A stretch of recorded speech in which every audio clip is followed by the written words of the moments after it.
வணக்கம். 12வது அத்தியாயம் 11வது ஸ்லோகம். அத்தை ததப்யசக்தோசி கர்த்தும் மத்யோகமாஸ்ரிதः சர்வகர்ம பலத்யாகம் ததக் குரு யதாத்மவான்.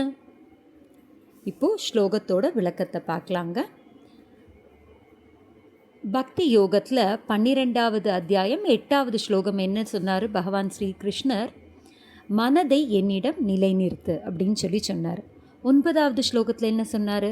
அது முடியலையா, சரி தொடர்ந்து பயிற்சி செய் அப்படின்னு சொல்லி சொன்னார். 10வது ஸ்லோகத்தில் என்ன சொன்னார்? அதுவும் முடியலையா, எனக்காக நல்ல செயல்களை செய் அப்படின்னு சொல்லி சொன்னார். இப்போ 11வது ஸ்லோகத்தில் என்ன சொல்கிறாரு? அதுவும் முடியலையா, செயலின் பலனில் பற்றில்லாமல் உன் கடமையை செய் அப்படின்னு சொல்லி சொல்கிறாருங்க. செயலை செய், ஆனால் அதில் கிடைக்கிற பலனில் பற்றில்லாமல் உன் கடமையை செய் அப்படின்னு சொல்லி சொல்கிறார். இதுவே கர்ம யோகத்தின் அடிப்படை. நமக்கு கட்டுப்பாட்டில் இருப்பது முயற்சி மட்டுமே. பலன் எப்போது எப்படி கிடைக்கும் என்பது இறைவனின் அருள் இல்லைங்களா? இப்போது எப்படி ஒரு தோட்டக்காரர் தினமும் தோட்டத்தில் விதைகளை விதைத்து தண்ணீர் ஊற்றி செடிகளை அன்புடன் பராமரித்து வருவாங்க இல்லைங்களா? அவங்க வேலை என்னன்னு சொல்லுவாங்க? விதை விதைக்கிறது, தண்ணீர் ஊற்றுவது. ஆனால் பழம் எப்போது வரும் அப்படின்றது இயற்கை தான் தீர்மானிக்கும் இல்லைங்களா? அதே போல் முயற்சி நம் கையில், பலன் சரியான நேரத்தில் வரும். வாழ்க்கையில் நாம் கடமையை முழு மனதுடன் செய்ய வேண்டும்.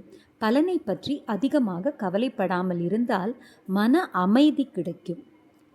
நான் இவ்வளவு உழைத்தேன், உடனே பலன் கிடைக்கவில்லை அப்படின்னு எவ்வளவோ பேர் அதை நினச்சி ரொம்பவே கவலைப்படுறாங்க. என்னை யாரும் பாராட்டல அப்படின்னு மனம் உடைகிறார்கள். ஆனால் கிருஷ்ணர் என்ன சொல்கிறாரு? உன் கடமையை நேர்மையாக செய், பலன் கிடைக்க வேண்டிய நேரத்தில் நிச்சயம் கிடைக்கும். பலனை பற்றிய கவலை குறைந்தால் மன அழுத்தம் குறையும், பொறுமை அதிகரிக்கும், வேலை மீது அன்பு உருவாகும், வாழ்க்கையில் அமைதி மலரும்.